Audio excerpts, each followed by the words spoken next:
Hi, welcome. I'm going to be interviewing Rachel this afternoon about some of the key questions, some of the key issues that she experienced during her cancer journey. And my first question is, I describe my healing journey as an initiation. Do you relate to that?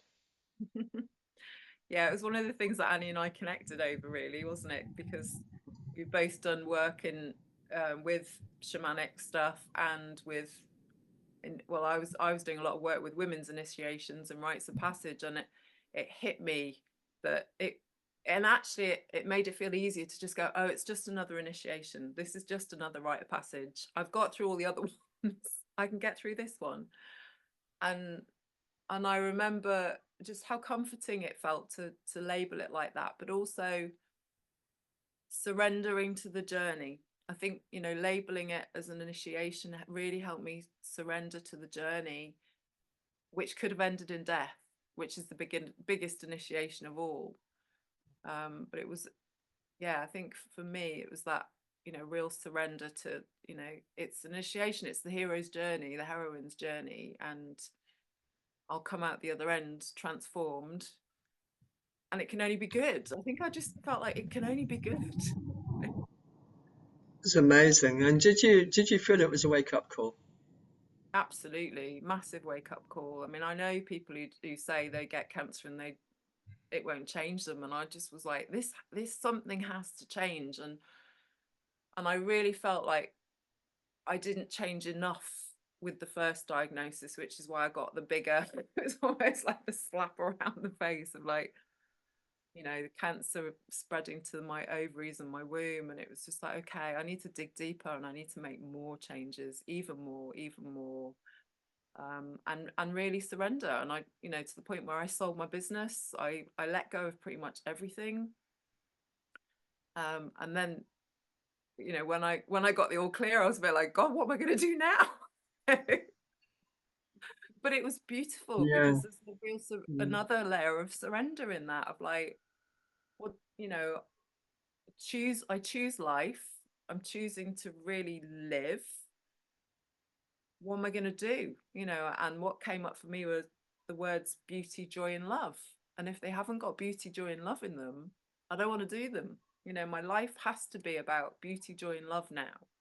And that's kind of like my little thread of like, someone I might get, I get lots of offers of, will you come to my place and put on a workshop? And I really feel into like, is it beauty, joy, and love?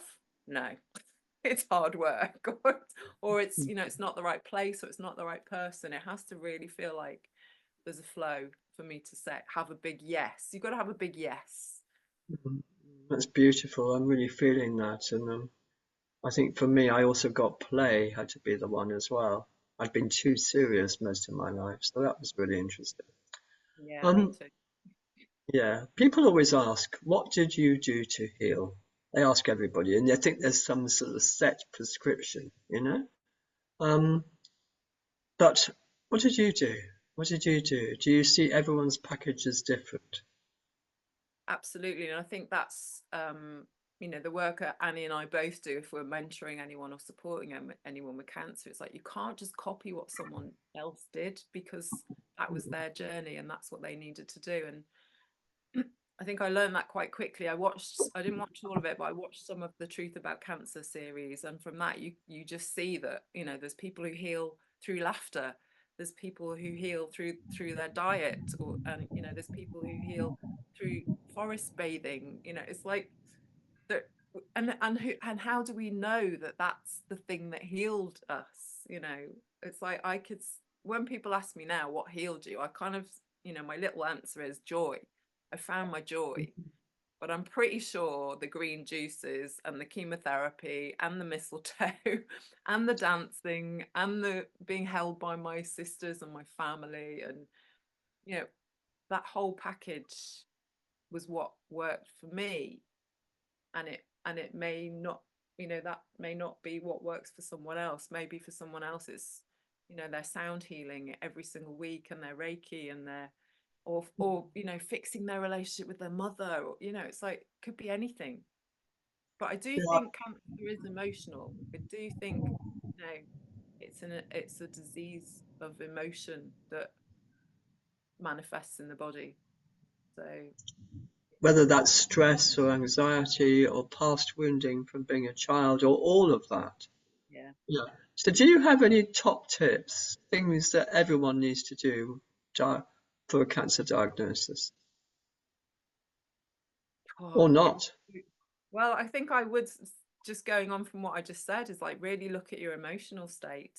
Mm, You know, I knew I had quite a lot of anger in me. And even though I'd done so much work on that stuff, you know, I was a real spiritual warrior, but I was really fueled with anger and you know, I wanted justice for the world and I wanted justice for this person, and you know, I was pissed off about that and I was angry about that, and I had to let it all go. And part of that was, you know, I remember going up into the woods near where I lived with a friend, and we threw stones and we screamed and we shouted and we got it all out that way. And I had mm, therapy, and I let go of just some of the stuff that I was angry about, because I just realized that I couldn't actually do anything about it. So what was the point of being angry about it? mm, You know, it's like the state of the world. You know, I could really be angry about all of that. What's the point? I can't change it. So it's coming back to that. Where can I bring beauty? Where can I bring love? Where can I bring change? Because I can only change this, and how I think about things and how I feel about things. So, you know, I think This Wayne is Dyer says when you change the way you think about things, the things, or uh, change the way you look at things, the things you look at change. It's like, exactly. And I just want to share with you, Rachel, that I've got a thunderstorm going on ahead as you were talking about anger. It was whoa, really interesting. The lightning and the thunder was just came together, and I'm like, oh no, the computer's going to crash, but thankfully it hasn't. Um, so that's really beautiful. Yeah, and I would say for me, it's about self-love, fully self-loving myself and allowing the love in, allowing other people's love in, which I didn't really know was there before. So that yeah. was And really I important. actually set up a Facebook group and called Let the Love In, because that was one of my messages too, was just like, I spent my whole life Mm, helping other people, being there for everyone else. I felt that was my yeah, job. And it was like, actually, it's time to let other people hold you, which is big, yeah, I and think. going on to that is what supported you most through your cancer journey. What supported you? Yeah. Well, I think that was it. It was you know, the community. I mean, they say it takes a village to raise a child. I think it takes a village to heal. And I was very blessed to have an amazing community of my sisters from my women's groups, Mm, you know, taking care of me and taking me to appointments and bringing me juices and bringing food for my family as well. I mean, my husband, and because I think often the other members of the family get forgotten, you know, and they would bring food for them as well as me, which was really sweet. Um, how lovely. so that, yeah, that community, a bit like what, you know, when someone has a baby and everyone kind of brings meals, that's what they were doing for me Mm, and my family, especially, you know, after I had surgery. It was like mm. feeling that love. So I really felt like I was loved well. So looking back, what were the gifts of cancer? Oh, well, I feel like I got an upgrade. Whatever you mean by that. Yeah, it was quite good because I stopped saying my healing journey. I started going my upgrade, and it was just I had to change myself. You know, I had to change myself, and I love the life I've got now. Whereas before, I was always looking at the things I didn't like. You know, I just feel like, That's so, yeah, yeah, that's so important. That's so important. What you said earlier on, you said about change the way you see them, and you mhm, were able to see your life in a completely different way with gratitude, with just surrender, but also absolute joy and love. So you can see the change in you, yeah, and I can see the change in you yeah. completely. Yeah. And that gratitude of like actually every day, even when I felt like crap with the chemotherapy, or I felt, Mm, you know, in pain, it was like having great gratitude for life.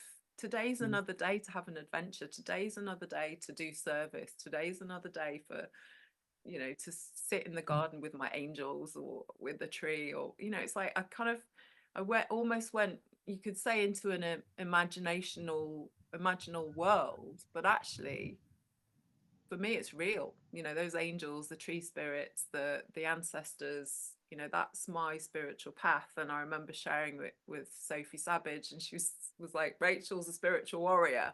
That's what got me through my spiritual beliefs, my those tools of, you know, drumming and journeying and meditating and breathing and lying on the earth and listening to the earth, listening to the trees.